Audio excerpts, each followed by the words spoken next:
So I've just paused the film that I'm watching to make this video because it's relevant to the film I'm watching. The film I'm watching right now is this. It's a TV film, Titanic, not to be confused with the more famous 1997 film. This one stars Catherine Zeta-Jones, George C. Scott. It was made in 1996. It's overall pretty good for a TV film, but there's a portrayal of one character I want to focus on, and he is one of the central figures of the Titanic story. That is Bruce Ismay. J. Bruce Ismay, to give him his full name. Now this is a man who was central to the story, Joseph Bruce Ismay. He was a businessman who was actually chairman and managing director of White Star Line, and history has vilified him in a similar way that General Haig has been vilified in the First World War, from the First World War. Joseph Bruce Ismay has sort of been seen as the great villain of the Titanic. Now the question I want to raise is this really a fair description of the man? I want to focus on Ismay, but maybe also some wider issues. We know one of the famous, let's say, values of the time was women and children first. That is a concept that still exists today. If we think of the Costa Concordia disaster 2 years ago, it was similar in the sense that the captain was vilified afterwards. Now, I think in the case of the Costa Concordia, the captain does need to answer some tough questions about his management of the disaster, but clearly very little has changed in terms of how the press deal with this, and unfortunately we still have a trial by media. Even though I do believe that the captain in the Costa Concordia case does have a lot to answer for, I do feel that there was a trial by media. Fox News was already branding him Captain Card and so on. Well, likewise, John Bruce Ismay, because he was the highest ranking person to survive the disaster, he was sort of being vilified as this rich guy who pushed past women and children in order to save himself. There have been many adaptations of Titanic, and every single one of them has portrayed him in a negative light. Now, for what it's worth, I do think Ismay probably had some things to answer for. For example, there were witnesses that said he put pressure on crew, on engine crew, to make the ship go faster in order for the to get into the press. He was the owner of the Titanic, so in that sense he wanted the ship. There is witness testimony saying that he wanted the ship to go faster, and basically there is a lot of conflicting evidence though about what exactly he done and what he didn't do. Now, regarding the women and children first principle, there is absolutely no evidence whatsoever to suggest that he pushed past women and children. Some maintain Ismay, this is from Wikipedia, which absolutely is not a 100% accurate source, but I'm simply using it for now because it simply wouldn't be practical in this video to use other sources, so I'm saying this with caution. Some maintain Ismay followed the women and children first principle, having assisted many women and children himself. Ismay's actions were defended in the official British inquiry, which found Mr. Ismay, after rendering assistance to many passengers, found sea collapsible, the last boat on the starboard side actually being lowered. No other people were there at this time. There was room for him and he jumped in. Had he not jumped in, he would merely have added one more life, namely his own, to the number of those lost. Now, like I say, every single film since has portrayed him in a negative light. Sorry about that. Has portrayed him in a negative light. Lord Mersey, who led the 1912 British inquiry into the sinking of the Titanic, concluded that Ismay had helped many other passengers before finding a place for himself, and he was the person who said that had he sort of sacrificed himself, he would have just been one more name to the lives lost in the disaster. As we know, it was a 2/3 percentage. About 1,500 people died to about 730 or so people survived. Now, one thing that is very interesting is someone called Loudon Brown. I'm just looking for his first name. Loudon Brown, consultant to the Cameron film, that's a big blockbuster, has stated that he thought this characterisation of Ismay, of course the Cameron film made him out to be a coward, was unfair and he tried to challenge this. Loudon Brown said, apart from being told under no circumstances are we prepared to adjust the script, one thing they also said is, this is what the public expect to see. In other words, Cameron didn't care if this account is accurate, did not care about the characterisation of Mr. Ismay. Now that would be consistent because there was a lot of criticism as well for the characterisation of Officer Murdoch in the film. He shoots himself, that never happened. And Mr. Murdoch's family were very angry about that he was portrayed in that way. I do think sometimes there is an arrogance from film directors whereby they don't really care about the fairness of who they are portraying, and it is too focused on the visual effects and the entertainment aspect, and that's very sad, I think. So going back to 1912, it is indisputable that Bruce Ismay had a trial by media. He was never ever going to have a fair hearing by the media, because the tabloid press behaved just as shamefully then as they do now. They're not remotely interested in fairness, they're simply interested in slandering people. And it's not that Bruce Ismay was entirely innocent. I think probably he was culpable insofar as putting pressure on some of the crew to make the ship go faster. But actually the Titanic was not violating any health and safety requirements of the day. Incredible as it sounds, the Titanic actually had the correct number of lifeboats in terms of what was required. As we know today, it was too little. But the Titanic was not actually violating safety standards of the day. I just think it's very unfair that Ismay has always been portrayed in a bad way, and a dead man can't defend himself. He died in 1937. He settled in the west coast of Ireland, ironically, given a lot of the steerage passengers were Irish.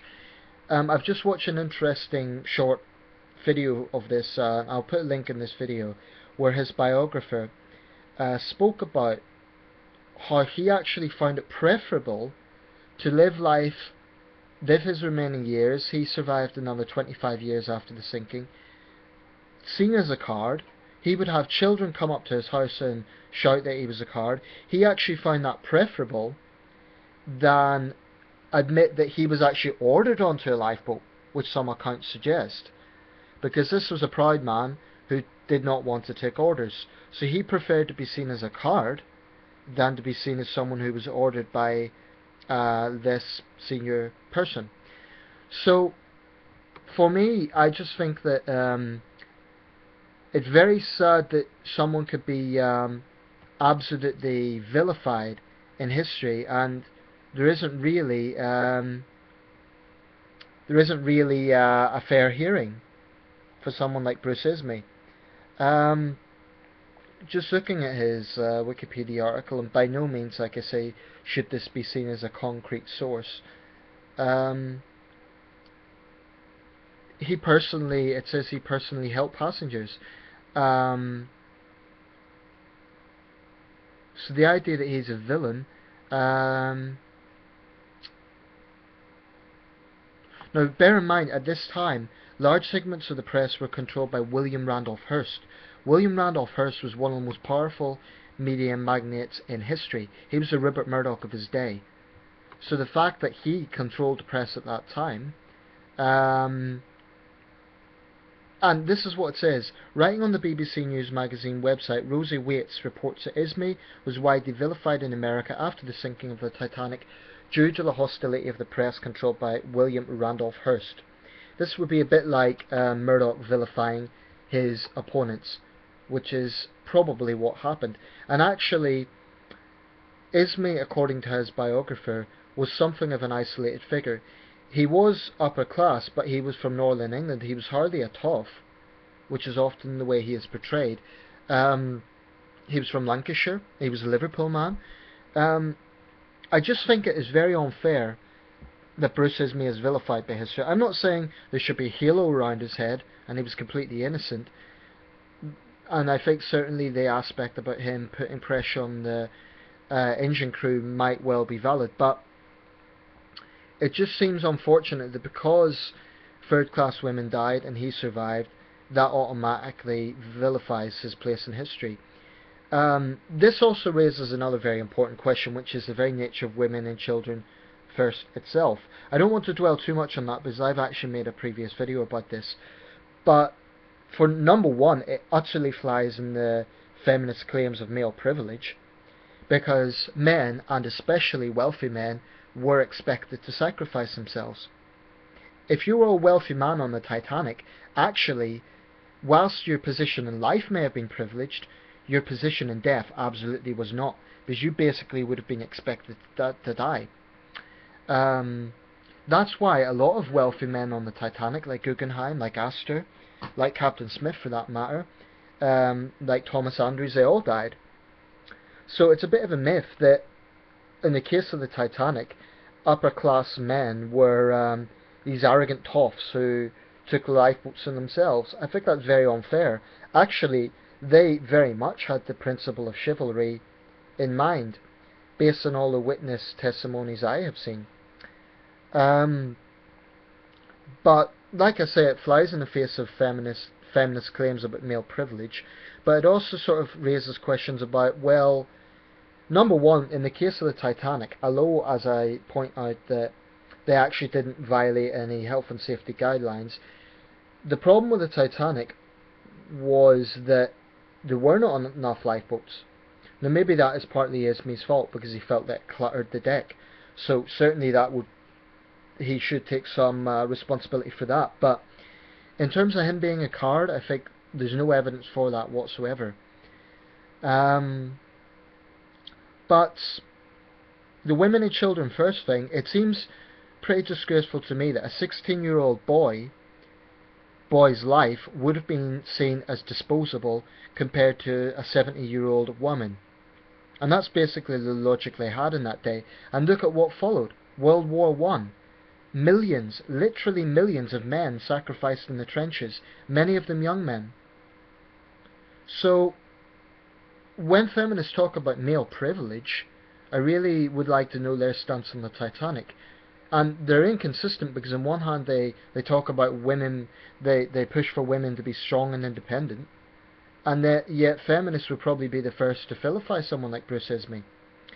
So there is an inconsistency in this regard. But I think as a society, as from a social perspective, we need to really look at what chivalry means today.